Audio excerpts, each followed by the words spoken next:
हमने टॉपिक लिया है आधुनिक राजस्थान, ठीक है। और आधुनिक राजस्थान का पहला अध्ययन बिंदु है हमारा कौन सा, 1857 की क्रांति। अब लिखना छोड़ दो, एक बार पेन नीचे रख दे, बस अम्मी तरफ देखे ना। पहला अध्ययन बिंदु कौन सा है, 1857 की क्रांति। पक्की बात है इस टॉपिक से एक या दो क्वेश्चन 100% आएगा, ठीक है। अब हमने बात करी कि हमारे 1857 जो क्रांति हम अध्ययन करेंगे अभी, उसका प्रतीक चिन्ह क्या था। तो सीधी बात है, कमल का फूल और चपाती। कमल का फूल और चपाती। क्वेश्चन आ गया कि 1857 की क्रांति का प्रतीक चिन्ह है कमल का फूल और चपाती। कमल का फूल और चपाती कैसे, देखो जब हमारे यहाँ क्रांति होगी उस समय हमारे राजस्थान में कितनी सैनिक छावनियां थी, 6। राजस्थान में 6, तो ना जाने हिंदुस्तान में कितनी होंगी, हिंदुस्तान में कितनी होंगी। और हमें ये क्रांति करनी है। अब जब एक सैनिक दूसरे सैनिक को संदेश भेजेगा कि हमने इस छावनी में क्रांति कर दी, तू अपनी छावनी में क्रांति कर दे, तो उस समय प्रतीक के रूप में हम क्या भेजेंगे, कमल का फूल। समझ रहे बात को, कि मैंने नसीराबाद में क्रांति कर दी, तू ऐसा कर नीमच में कर ले, कमल का फूल। चपाती, अब जैसे ही किसी गांव का चौकीदार है, पास वाले दूसरे गांव का चौकीदार है, अंग्रेजों ने किया इसका शोषण, तो ये अब अपनी सहायता के लिए दूसरे चौकीदार को बुलाएगा कि तू आजा, इस अंग्रेज को मारेंगे। तो हम क्या भेजेंगे, चपाती। क्या भेजेंगे, चपाती। अब इसलिए 1857 क्रांति का प्रतीक चिन्ह हो गया कमल का फूल और चपाती। अब ध्यान रखना, 1857 क्रांति का प्रतीक चिन्ह कमल का फूल और चपाती होगा। इसका निर्धारण किसने किया था, मौलवी, लिखना मत इस चीज को, है ना, अहमदुल्ला ने। किसने किया था, मौलवी अहमदुल्ला ने, कि 1857 की क्रांति का प्रतीक चिन्ह क्या होगा, कमल का फूल और चपाती। इस बात का निर्धारण कौन करेगा, मौलवी अहमदुल्ला। कौन करेगा, जब तक मैं समझा रहा हूं ना कोई भी लिखेगा नहीं, विद्या माता की सौगंध है। ऊपर देखो, बड़ा बेटा खत्म है, कोई मतलब ही नहीं है फिर, क्योंकि ये भी लिख रहे हो वो भी लिख रहे हो। अरे आप पास लिखा हुआ ऑलरेडी है ना। अन्य किताबें होंगी, गाइड होंगी, 50 कोचिंगों के नोट्स होंगे, तो एक बार समझ लो, आराम से लिखते रहियो। और ये मैं लिखाऊंगा, टेंशन मत करो, है ना। अच्छा, अब 1857 की देवी कौन है हमारी, सुगाली माता। सुगाली माता। और मंदिर कहाँ है इनका, पाली। मंदिर कहाँ है, पाली। कल हमने इसकी कहानी सुनाई थी।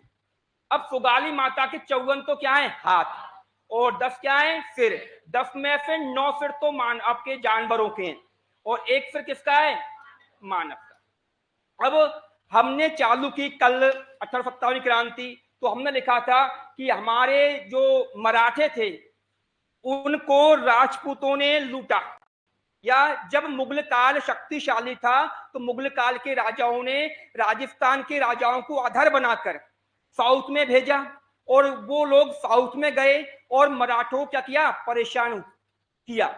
1707 में जैसे ही औरंगजेब की क्या हो गई, मृत्यु हो गई, मुगल काल क्या हो गया, कमजोर हो गया।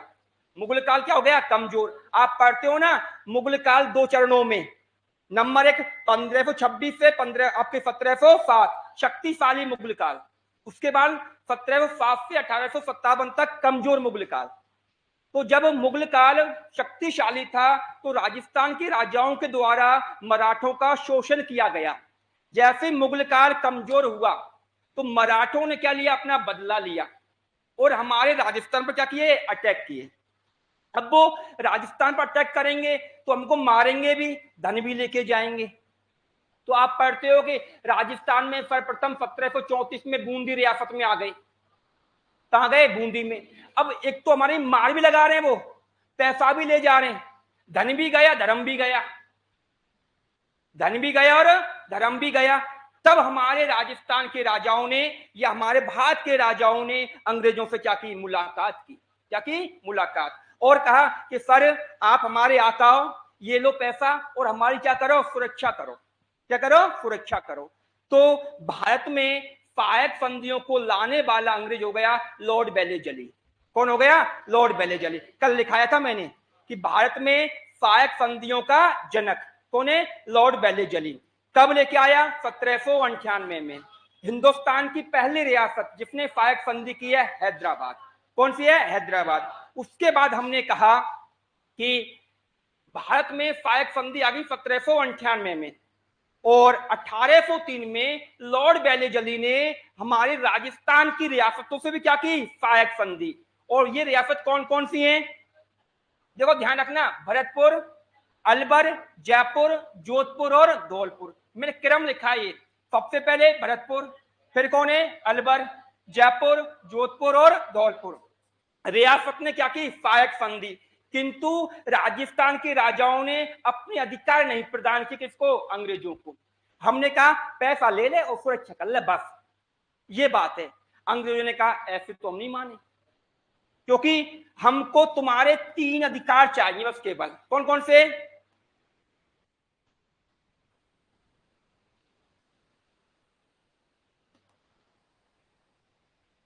ये आज संघ सूची के विषय।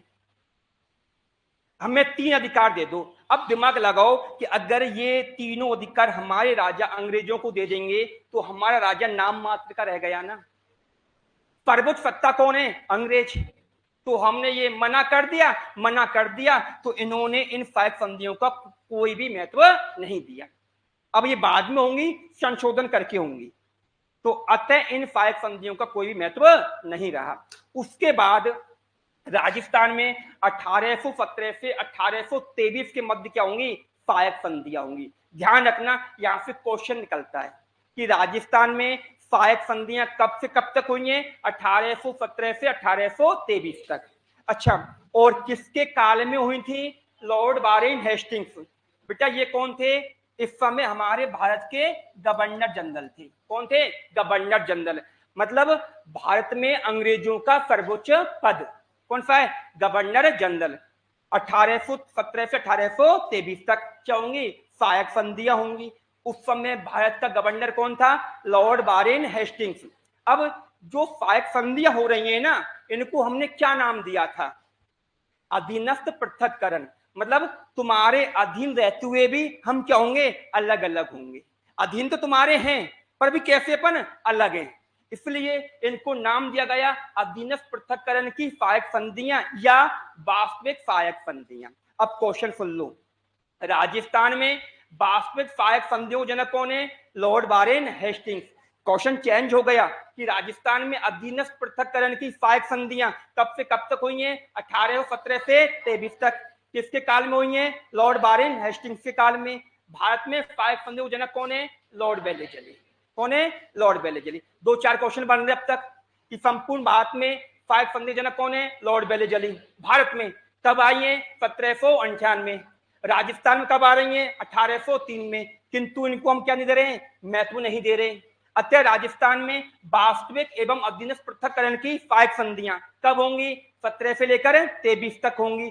किसके काल में होंगी? लॉर्ड वारेन हेस्टिंग्स के काल में होंगी। अब इसके आगे लिखो। तो इन फायक संधियों को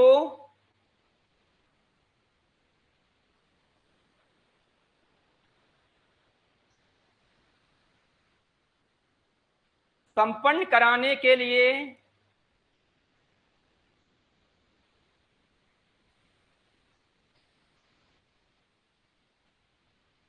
3 अंग्रेज राजस्थान आए।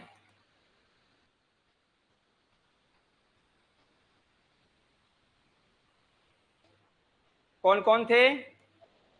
घोड़े वाले बाबा,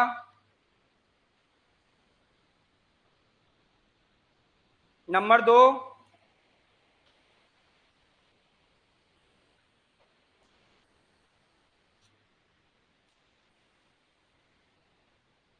नंबर 3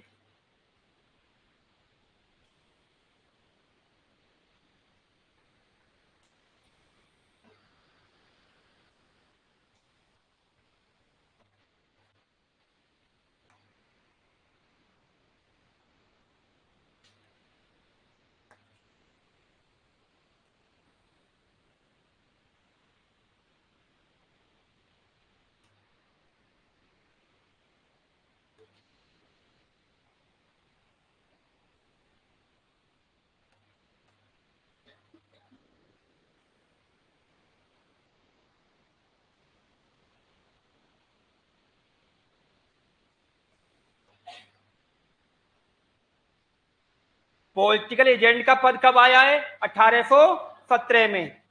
जो रियासतों में अंग्रेजों का सर्वोच्च क्या होगा? ये पद होगा। और ध्यान रखना, प्रत्येक रियासत का अलग अलग क्या होगा?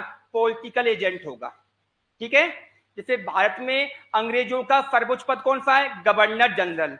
उसी प्रकार रियासतों में अंग्रेजों का सर्वोच्च पद कौन सा हो गया? पीए, मतलब पॉलिटिकल एजेंट। अलग अलग रियासत के अलग अलग। क्योंकि यहां से क्वेश्चन आता है कि 1857 क्रांति समय अजमेर का पॉलिटिकल एजेंट कौन था, प्रतापगढ़ का कौन था, सिरोही का कौन था, जयपुर का कौन था। तो वो हमें वो याद रखना है, इसलिए लिखा है कि 1817 में पॉलिटिकल एजेंट का पद सृजित किया गया। और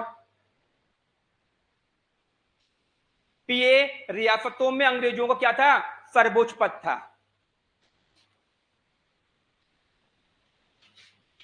राजस्थान की प्रथम रियासत जिसने सहायक संधि की है, कौन सी बेटा? Very good.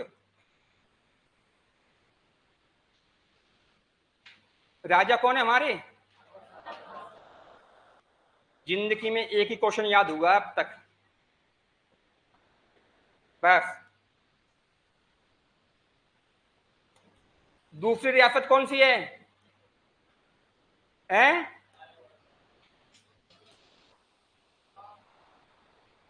सहायक संधि करने वाली दूसरी रियासत है एकमात्र पिंडारी रियासत। बेटा राजा कौन थे इसके? नवाब कह सकते हो ना, अमीर खां पिंडारी। कब करेगा बेटा ये? 1817 में। राजस्थान की तीसरी रियासत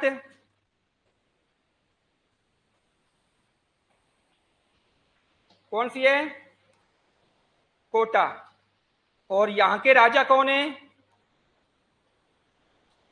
बेटा? राम सिंह, उम्मेद सिंह। इनका सेनापति कौन था? Ram Singh, very good. जालिम सिंह। अब सेनापति क्यों लिखा है वो समझाऊंगा मैंने इसका, है ना। चौथी रियासत कौन सी है भैया?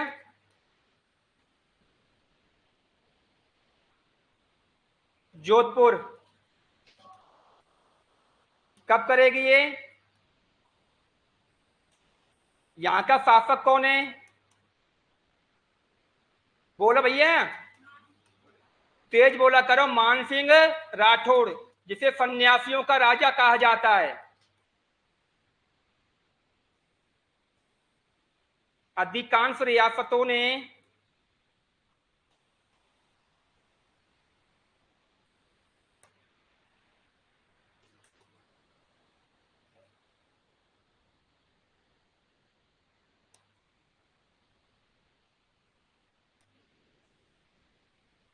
अंतिम रियासत कौन सी है? अंतिम तो बोल दो। कब करेगी? राजा कौन है हमारे?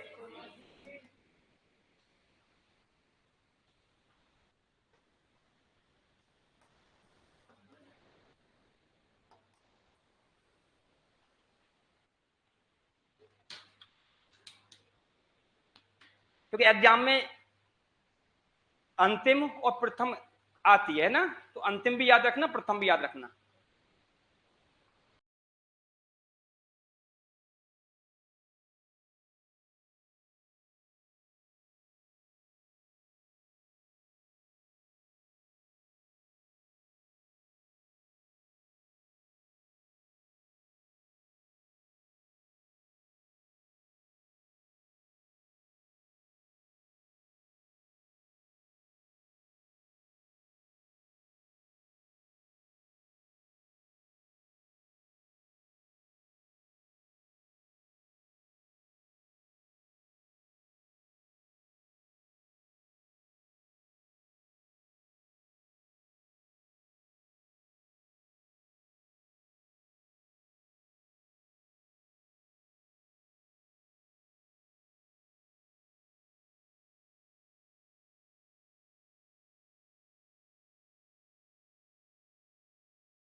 सहायक संधियों के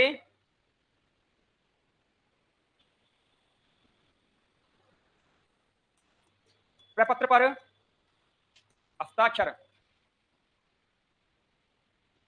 रियासतों की ओर से किसने किए थे? ओर से राजाओं ने किए।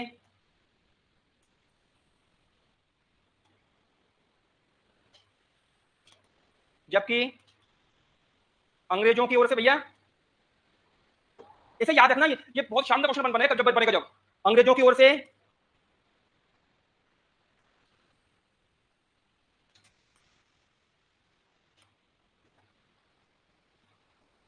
चार्ल्स मेडकोक ने हस्ताक्षर किए। डूंगरपुर, बांस, लिखो बेटा, डूंगरपुर, बांसवाड़ा और प्रतापगढ़। डूंगरपुर लिखो, डूंगरपुर, बांसवाड़ा, प्रतापगढ़। लिखूं क्या? डूंगरपुर, बांसवाड़ा, प्रतापगढ़ के साथ सहायक संधि करने वाला अंग्रेज, के साथ सहायक संधि करने वाला अंग्रेज। डूंगरपुर, बांसवाड़ा, प्रतापगढ़ के साथ सहायक संधि करने वाला अंग्रेज कौन था भैया? Charles Malcolm. थोड़ा सा याद रखना, रियासतों की ओर से तो राजा ने साइन किया था, जबकि डूंगरपुर, बांसवाड़ा, प्रतापगढ़ रियासत को छोड़कर फिर सभी रियासतों से किसने की थी? चार्ल्स मेडकोक ने। केवल वो नाम पूछे, डूंगरपुर, बांसवाड़ा, प्रतापगढ़ के साथ सहायक संधि करने वाला अंग्रेज कौन था?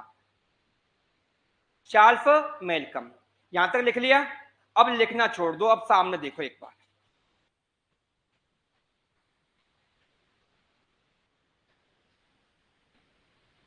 अब देखो, पेन नीचे रख दे बेटा, इनको नीचे रखो, बिल्कुल यहां देखना। देखो, अभी हमने आपको बताया सहायक संधि वाला, कौन सा? सहायक संधि। तो कहीं ना कहीं 1857 क्रांति का एक कारण क्या रहा है? सहायक संधि। अच्छा, कल हमने बात की थी आपसे, इसके लिए भी की थी, गोद निषेध नीति। अब इस गोद निषेध नीति को कब लाए थे? 1848। लिखना मत एक बार, है ना। और इस नीति का जनक कौन था? लॉर्ड डलहौजी। कौन था? लॉर्ड डलहौजी। अच्छा, इस नीति के तहत हड़पी गई भारत की पहली रियासत कौन सी है? सत्तार। कहां थी है? महाराष्ट्र में। कहां थी? महाराष्ट्र में। इस नीति के तहत राजस्थान का हड़पा गया प्रथम क्षेत्र कौन सा है? ब्यावर। और ब्यावर कहां था है? अभी थोड़ा सा कंफ्यूज भी है, पूछो क्यों? कल न्यूज़पेपर में आया है कि कुछ जिले बनने लायक ही नहीं है, तो जा सकता है। तो ब्यावर वर्तमान में खुद में जिला है, पहले ये अजमेर में था। ठीक है। अच्छा, याद रखना कि गोद निषेध नीति, सुनो एक बार, कब लेके आए अपन इसको? 1848 में। जनक कौन है इसका? लॉर्ड डलहौजी। पहली रियासत हिंदुस्तान की सतारा, राजस्थान का ब्यावर। अब देखो, जैसे तू कहीं का राजा है, पुत्र नहीं हुआ, तो हमारे पूर्वजों ने एक परंपरा बनाई थी, पुत्र नहीं होता कोई दिक्कत नहीं है, गोद ले लो। क्या ले लो? गोद। और अपना क्या चलाओ? वंश चला लो। वो दादू दयाल संप्रदाय, दादू संप्रदाय हो गया ना, कि किसी बच्चे को गोद लेकर वंश चला दो। तो अंग्रेजों ने यह मना कर दिया कि अब तुम गोद नहीं लोगे, और तुम्हारा बालक नहीं होने पर तुम्हारा राज्य अंग्रेज राज्य में मिला लिया जाएगा। अब मेरे राज्य को अंग्रेज कैसे मिला लेंगे? मिलाएंगे तो मैं क्या करूंगा? विद्रोह करूंगा। क्या करूंगा? विद्रोह। तो कहीं ना कहीं ये भी क्या हो गया? कारण हो गया। अच्छा, तीसरा जो सबसे महत्वपूर्ण कारण माना गया,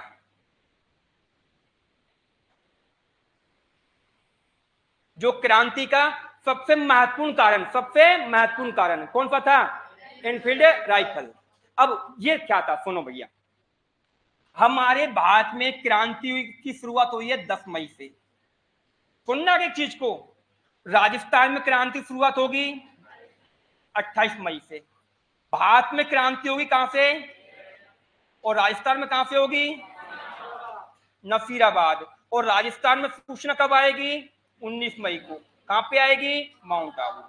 अब मैं क्या कह रहा हूं कि हमारे भारत में 10 तारीख से क्रांति की शुरुआत हुई, राजस्थान में 28 मई से हुई, लेकिन हमने क्रांति की एक तिथि भी निर्धारित की थी कि हम इस दिन क्रांति नहीं करेंगे, हम यहां भी क्रांति नहीं करेंगे, हम क्रांति एक साथ संपूर्ण भारत में करेंगे, 31 मई को करेंगे, 31 मई को करेंगे और एक साथ और करेंगे 31 मई को। हमने क्रांति की जो तिथि का निर्धारण किया था 31 मई, और इसका निर्धारण हमने कहां किया था? लंदन में किया था। और लंदन में किसने किया था?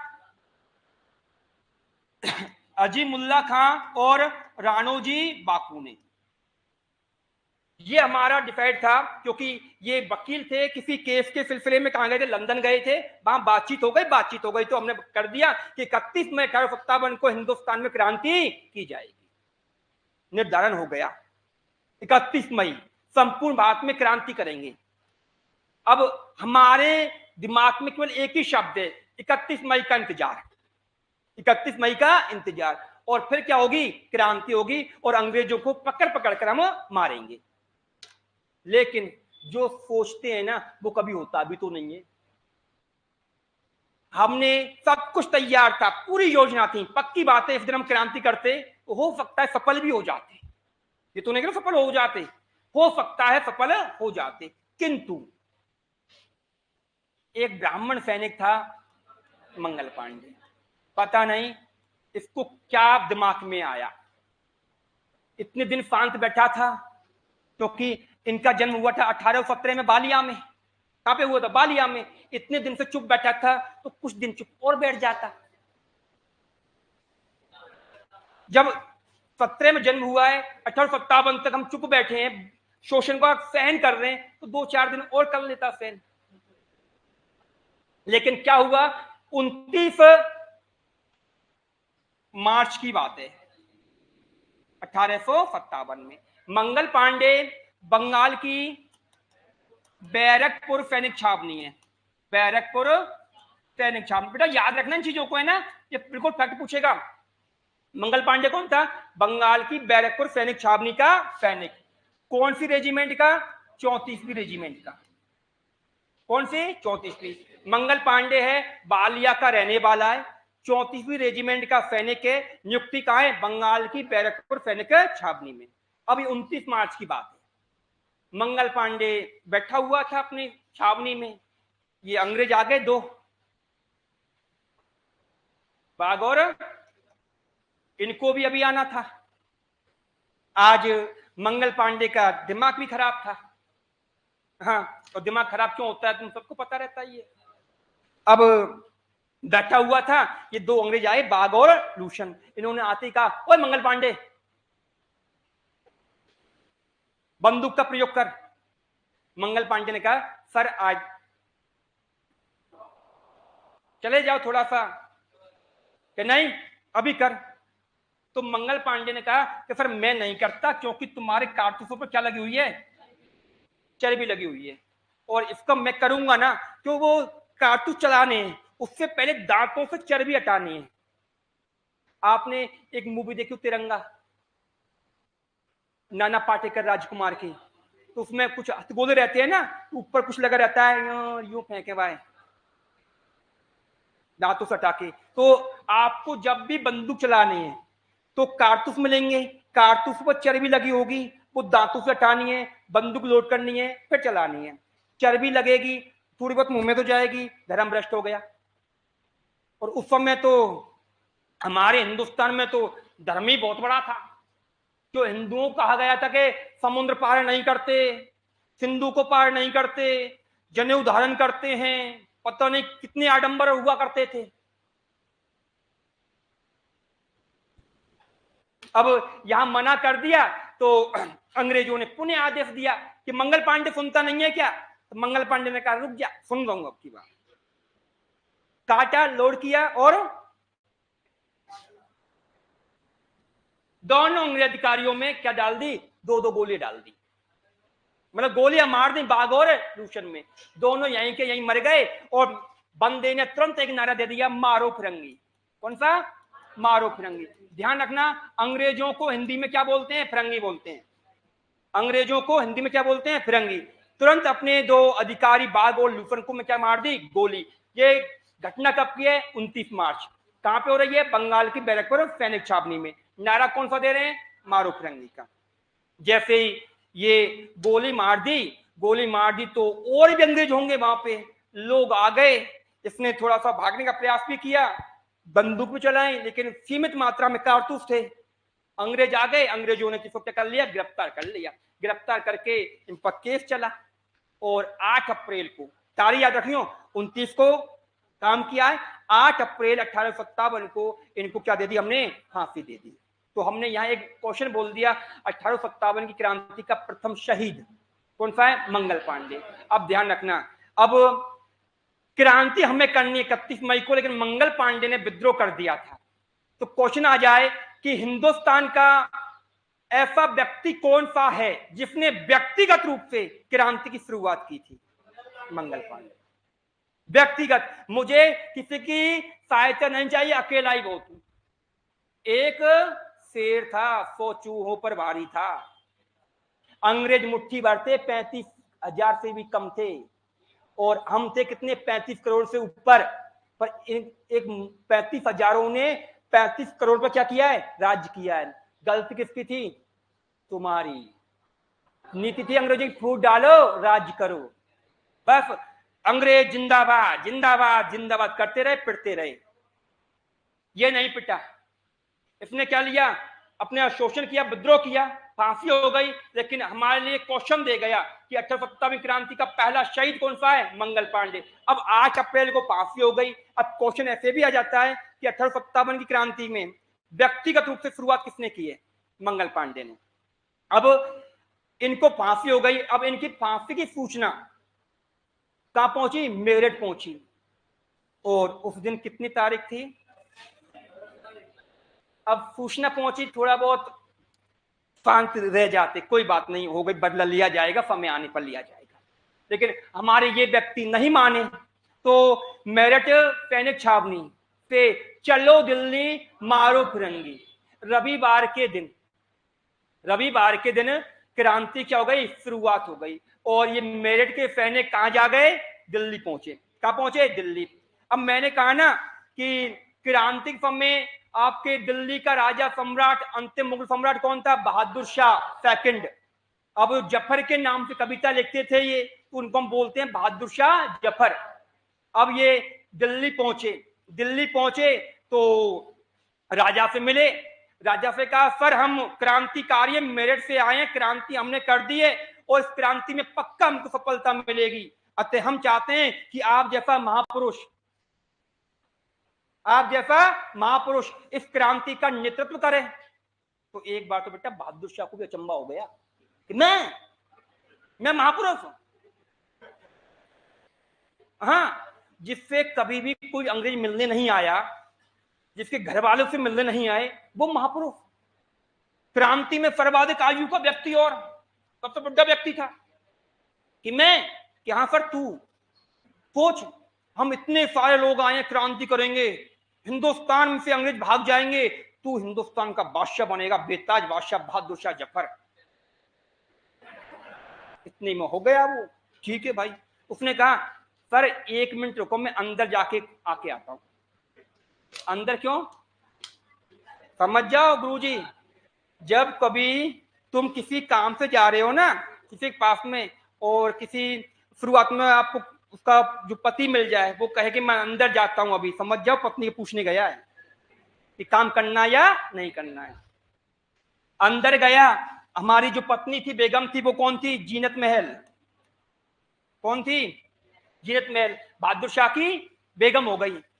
इसके पास गए और कहा, मैडम जी क्रांतिकारी आए, अपन को नेता नियुक्त करना चाहते हैं, आप कहें तो बनूं। तो मैडम ने कहा, वृद्ध व्यक्ति हो आप, क्यों फालतू में कर रहे हो? वृद्ध व्यक्ति हो, मारे जाओगे, कुछ नहीं रखा है, बढ़िया आपको क्या मिल रही है हर महीने की, बढ़िया जिंदगी जी रहे, रहने दो, मान जाओ। कि नहीं, बहुत सारे लोग हैं वो कह रहे कि राजा बनूंगा मैं, तो अब मैं राजा बनूंगा, तू क्या बनेगी? पटरानी। तो ध्यान रखिए पालकियों में घूमेगी दिल्ली भ्रमण। तो अच्छा ये बात है, ठीक है, तू कल ले जा, जाके बोल दिया कि मैं बनूंगा नेता। अब मेरठ के क्रांतिकारियों ने बहादुर शाह जफर यानी अंतिम मुगल सम्राट को क्रांति का नेता नियुक्त कर दिया। क्रांति हो गई, अलग अलग स्थानों पर क्रांतियां हो गई और दिल्ली में क्रांति शुरुआत हुई 11-12 मई को हो गई। अब 11-12 मई को दिल्ली में क्रांति की शुरुआत हो गई और दिल्ली से एक एक अंग्रेज को पकड़ पकड़ के मारा गया। दिल्ली को अंग्रेजों से मुक्त करा दिया। कहीं भी गोरे नहीं दिखे, कहां? दिल्ली में। और इस बात की जानकारी अब हमारे राजस्थान में आ गई 19 मई को। कब आ गई? 19 मई को। कहां पे? माउंट आबू में। कहां गई? माउंट आबू में। तो हम जैसे राजपूताना के शेर कम बहादुर है क्या? हमारे यहां तो हर माता ने वीरों को जन्म दिया है। याद हो गया? देखो महावीर, वीरों के वीर महावीर, 2-4 ही महावीर है यहां। अब जैसे राजस्थान में सूचना आई तो हमारी रगों में भी क्या हो गया? उबाल आ गया। बेटा क्रांति करनी थी 31 मई को, लेकिन उस उबाल पर, जोश पर कंट्रोल नहीं कर पाए। अपना संयम खो दिया, धैर्य खो दिया। उधर तो बहादुर शाह ने संपूर्ण दिल्ली को करा लिया अंग्रेजों से मुक्त। इधर राजस्थान में जैसी घोषणा हुई कि 19 मई को हमारे एक भारत में क्रांति हो गई है, हमको भी सपोर्ट करना है, तो बात नसीराबाद तक पहुंच गई। बताऊं कल नसीराबाद में 15 भी 30 भी नफीराबाद पहुंची तो नफीराबाद के सैनिकों ने क्या कर दी? राजस्थान में क्रांति की शुरुआत कर दी। अब सुनो, नफीराबाद में जैसी क्रांति हुई, नफीराबाद के सैनिक तुरंत कहां पहुंच गए? दिल्ली पहुंच गए। कहां पहुंच गए? अब जहां भी क्रांति हो रही है वो सैनिक कहां पहुंचता? सीधा दिल्ली। क्योंकि नेता कौन है हमारा? बहादुर शाह। जो भी कोई क्रांति करेगा कहां जाएगा? वो दिल्ली। तो नेता कौन है हमारा? बहादुर शाह। अब मई के बाद जून का महीना आया, जून के बाद जुलाई भी तो आएगा, फिर क्या आता है? अगस्त आता है। जैसे महीना खत्म हुआ, हम बहादुर शाह के पास पहुंचे। जो हमारे सैनिक दिल्ली गए थे वो, लाओ सर पेमेंट दो। क्या दो? पेमेंट दो, तनख्वाह दो। क्यों? नेता है ना। तो राजा ने कहा भाई मैं खुद पेंशन भोगी, तुम्हारे चक्कर में आकर मैंने पेंशन बंद करवा ली। बढ़िया 20 लाख मिल रहे साल के। कितने लाख? और मैं तुम्हें कहां से तनख्वाह दूं? ठीक है तनख्वाह नहीं देता, हम अपने घर जा रहे हैं। हम कहा जा रहे हैं? निजी स्वार्थ। हो गए ना? कहा तुम देश को आजाद कराने की बात कर रहे थे, कहा तुम पेमेंट के पीछे अब भाग रहे हो। तो पेमेंट मिला नहीं। पेमेंट कौन देगा? नाम मात्र का राजा है, वास्तविक कौन है? अंग्रेज। तो हमारे क्रांतिकारी दिल्ली से वापस आने लगे। जब जैसे वापस आते, दिल्ली का घेराव करके बैठे कौन? अंग्रेज। धुआंधार मारते। 20 सितंबर को हडसन ने संपूर्ण दिल्ली पर क्या कर लिया? अधिकार कर लिया। और 23 सितंबर को तुम्हारे बहादुर शाह जफर को गिरफ्तार करके हुमायूं के मकबरे से, जो दिल्ली में ही है, कहां भेज दिया? बर्मा भेज दिया। और रंगून जेल में, रंगून में मांडले जेल में रहते हुए 1862 में क्या हो गई? मृत्यु हो गई। और उसके लिए हमने एक कथन बोल दिया, हे बहादुर तू कितना बदनसीब है कि तुझे तेरे ही देश में दफनाने के लिए 2 गज जमीन भी नसीब नहीं हुई थी। तो इसका भी किस्मत बेकार है। और बाकी चीजें नहीं कल नहीं, उसको लिखें थोड़े सा देखो।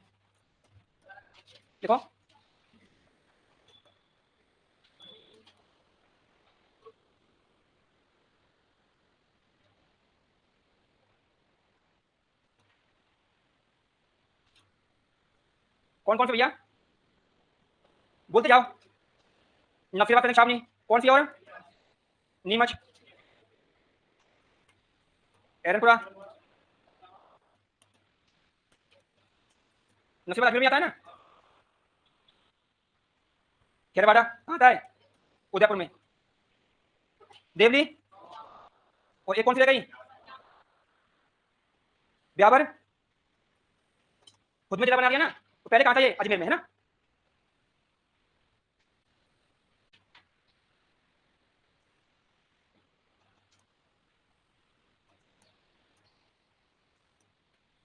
पीएम कौन था भैया? इंग्लैंड की महारानी कौन है? विक्टोरिया। भारत का गवर्नर जनरल है भैया लॉर्ड कैनिंग। राजस्थान का एजीटी कौन था?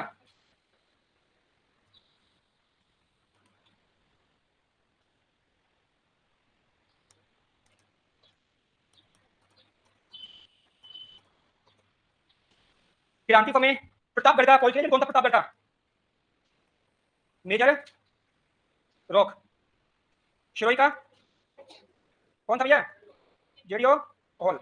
जयपुर का है जी मेजर ईडन। कोटा का ये मरा नहीं मरा, उसको तो मार दिया गया था ना। उदयपुर का जोधपुर का मेक मोशन मोशन नहीं मेक मोशन। और भरतपुर का भरतपुर मोरिसन। अजमेर का